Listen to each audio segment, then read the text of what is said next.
ici Boukadoum Diengue Esther, votre experte en conception de projet, et aujourd'hui nous allons avoir notre première formation.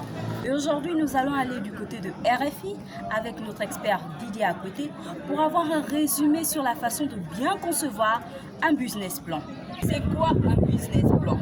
Un business plan explique un projet, un marché, comment le projet va se dérouler, qui va le faire et combien ce projet va-t-il coûter.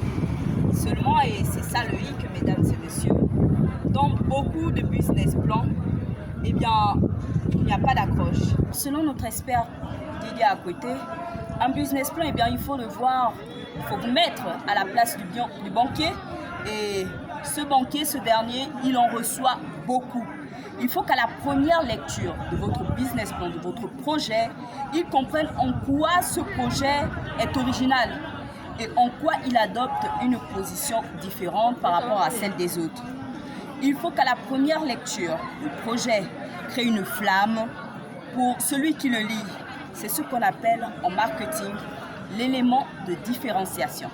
Notre expert ajoute par la suite que les porteurs de projets n'arrivent pas souvent ou carrément pas du tout à se mettre à la place du banquier, du financeur, qui est dans la plupart du temps, pour lui c'est dans la plupart du temps une routine de recevoir des projets, et il faudrait voir cela comme un entretien. Après avoir entretenu plus de 10 personnes, qui vous présentent le même CV, et bien vous n'avez pas envie d'en retenir un seul.